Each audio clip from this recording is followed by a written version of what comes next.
नमस्कार दोस्तों, welcome to V plus online service. तो दोस्तों, आज मेधावी विद्यार्थी और जन कल्याण पोर्टल पर स्कॉलरशिप के फॉर्म भरने की प्रोसेस को समझेंगे। मेधावी विद्यार्थी योजना हो या तो फिर जन कल्याण योजना हो, दोनों के थ्रू फॉर्म अगर आप भरना चाहते हैं तो ये एक ही पोर्टल है दोनों का। और यहाँ पर अगर आपने अभी तक रजिस्ट्रेशन अपना नहीं किया है तो एप्लीकेशन फॉर MMVY ओनली, अगर आप मेधावी का फॉर्म भरना चाहते हैं तो यहाँ से आपको रजिस्ट्रेशन करना होगा। और अगर आप जन कल्याण के लिए फॉर्म भरना चाहते हैं तो यहाँ पर गो टू MMJKY लिखा हुआ है, इस पर क्लिक करके आप जन कल्याण का रजिस्ट्रेशन कर सकते हैं।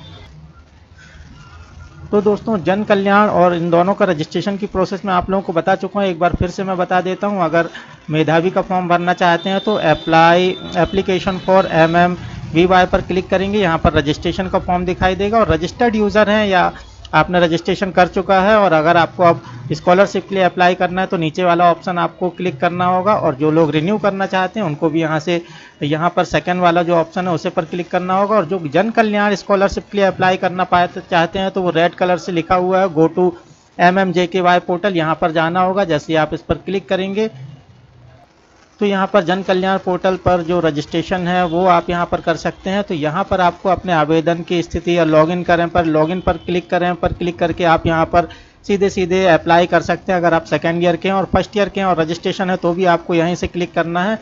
नया पंजीयन अगर करना चाहते हो यहाँ पर पंजीयन लिखा हुआ, पंजीयन करें पर क्लिक करके सेपरेट वीडियो बना हुआ है कैसे आपको रजिस्ट्रेशन करना है, उसे ज़रूर देख लें।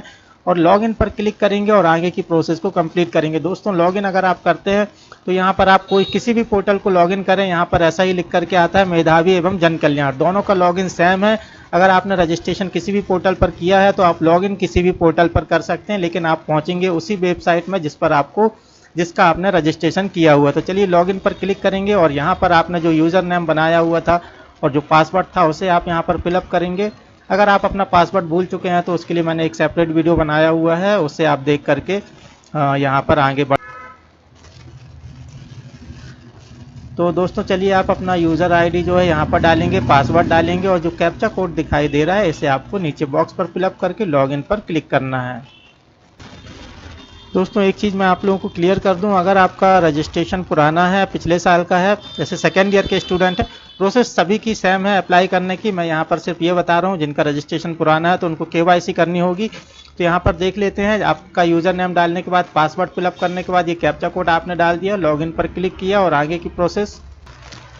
यहाँ पर अगर आपका रजिस्ट्रेशन पुराना है तो इस तरीके का आपको यहाँ पर विंडो दिखाई देगी। यहाँ पर आप क्लियरली देख सकते हैं इन्फॉर्मेशन लिखी हुई है आपकी KYC से संबंधित। अगर आपका 1 साल से पुराना रजिस्ट्रेशन है तो यहाँ पर आपको KYC करनी होगी।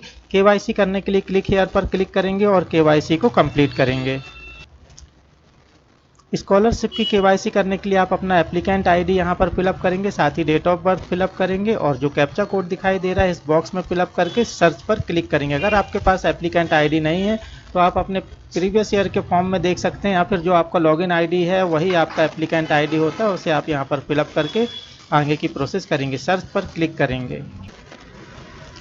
अब यहाँ पर आपको अपनी 9 डिजिट की जो मेंबर आईडी है, समग्र आईडी, उसे फिलअप करना होगा। फिर से एक बार कैप्चा कोड डालने के बाद वेरीफाई पर क्लिक करेंगे।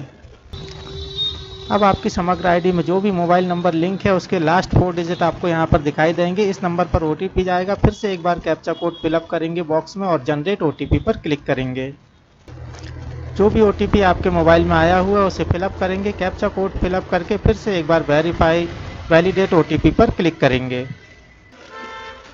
अब यहाँ पर आपको आपका जो फॉर्म है KYC का वो यहाँ पर कंप्लीट ओपन हो चुका है। यहाँ पर आपको जो भी चीज़ें दिखाई दे रही हैं सारी चीज़ें आपकी ऑलरेडी फिलअप दिखाई देंगी। जो चीज़ें छूटी हुई हैं सिर्फ आपको उन्हें फिलअप करना है, या फिर कोई चीज़ गलत है तो उसे आप यहाँ पर करेक्शन कर सकते हैं। नीचे की तरफ आएंगे, नीचे स्क्रॉल करके आएंगे। अगर आप जन कल्याण पोर्टल के लिए अप्लाई कर रहे हैं तो यहाँ पर आपको आपके माता पिता की समग्र आईडी फिलअप करने के बाद उसे वेरीफाई करने पर इस तरीके का लिखा हुआ आना चाहिए, माता एवं पिता असंगठित श्रमिक के रूप में पंजीकृत हैं। जब ऐसा आपके में लिख करके आ जाएगा तभी आप इस फॉर्म के लिए अप्लाई कर पाएंगे। यदि आप मुख्यमंत्री जन कल्याण स्कॉलरशिप के लिए फॉर्म भर रहे हैं, अगर मेधावी के लिए फॉर्म भर रहे हैं तो इस चीज़ की यहाँ पर आपको कोई भी ज़रूरत नहीं है। सीधे नीचे आएंगे और जो भी कैप्चा कोड है उसे फिलअप करके फॉर्म को सबमिट करेंगे।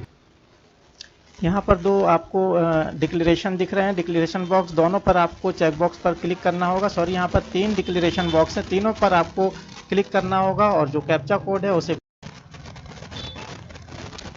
तीनों बॉक्स पर क्लिक करके आपको कैप्चा कोड फिलअप करने के बाद चेक फॉर वैलिडेशन फॉर्म पर क्लिक करना होगा। अब एक बार फिर आपको अपने फॉर्म को कंप्लीट चेक करना है और अगर सारी डिटेल सही है तो यस आई कन्फर्म पर आपको क्लिक करना होगा। एक बार फिर नीचे सेव एंड रजिस्ट्रेशन डिटेल पर क्लिक करेंगे। इतना करते ही आपके सामने यूज़र आईडी और पासवर्ड दिखाई दे जाएगा। अगर आपके पास पहले भी पासवर्ड था तो ये पासवर्ड उससे अलग होगा और अभी करंट में आपका यही पासवर्ड काम करेगा। यूज़र आईडी आपका सेम रहेगा जैसा कि आपका पहले रजिस्ट्रेशन के समय था। इसके बाद लॉगिन नाउ पर क्लिक करेंगे और इस यूज़र आईडी और पासवर्ड से लॉगिन करेंगे। जो भी नया आईडी पासवर्ड था उसे यहाँ पर फिलअप करेंगे और लॉगिन पर क्लिक करेंगे। लॉगिन करते ही आपको यहाँ पर मोबाइल नंबर दिखाई देगा आपका। अगर ये नंबर सही है तो कंफर्म पर क्लिक करेंगे और अगर आप इस नंबर को बदलना चाहते हैं तो यहाँ पर I want to change mobile number पर क्लिक करेंगे। तो चलिए अभी हमारा मोबाइल नंबर यहाँ पर सही है और हम यहाँ पर I confirm mobile number and want to continue पर क्लिक करेंगे। अगर आपका फर्स्ट ईयर का फॉर्म है, नया रजिस्ट्रेशन है, तो आपको सीधे यहाँ पर हाई स्कूल की डिटेल फिलअप करनी है। उसके बाद आप हायर सेकेंडरी की फॉर्म की डिटेल फिलअप करेंगे। 10th और 12th की मार्कशीट यहाँ पर अपलोड करने के बाद आपको यहाँ पर अपलोड डॉक्यूमेंट पर क्लिक करना होगा। और अगर आप सेकेंड ईयर के लिए अप्लाई कर रहे हैं, रिन्यू के लिए अप्लाई कर रहे हैं, तो आपको ये 10th 12th की मार्कशीट अपडेट करने की ज़रूरत नहीं है, सीधे आपको अपलोड डॉक्यूमेंट पर आ जाना है।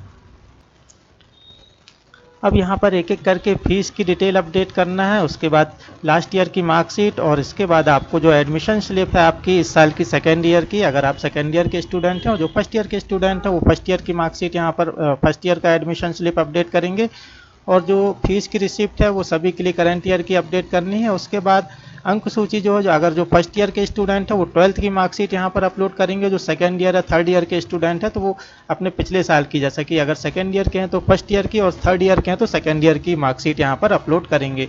स्कैन करके आप लोगों को यहाँ पर जेपीजी या पीएनजी फॉर्मेट में 100 KB से कम की फाइल, तीनों फाइलें 100 KB से कम की होनी चाहिए और यहाँ पर एक एक करके अपलोड कर देंगे। अब यहाँ पर आप देख सकते हैं एप्लीकेशन रिन्यूअल का ऑप्शन आपको दिखाई दे रहा है और उसके जस्ट नीचे अपलोड कास्ट सर्टिफिकेट का भी ऑप्शन है।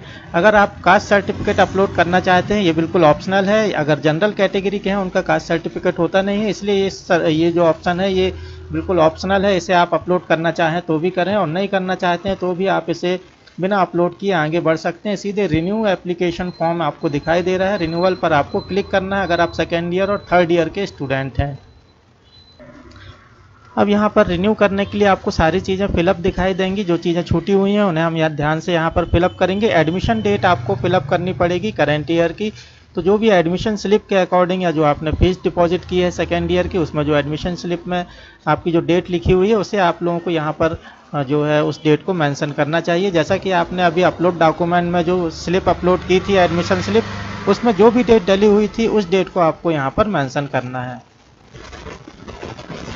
अब दोस्तों यहाँ पर आपको जो परसेंटेज है यहाँ पर फर्स्ट ईयर के परसेंटेज फिलअप करना है अगर आप सेकेंड ईयर में है, और जो रिज़ल्ट है वो आपको यहाँ पर पास पर क्लिक करना होगा।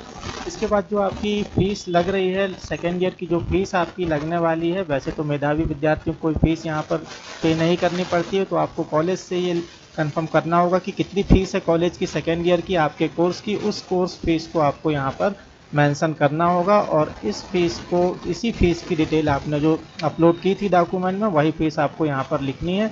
तो कोर्स फीस लिखेंगे और यहाँ पर भी कोर्स फीस आपको लिखना है। अगर आप हॉस्टलर हैं तो हॉस्टलर पर क्लिक करेंगे, अदरवाइज आपको डे स्कॉलर पर क्लिक करना होगा।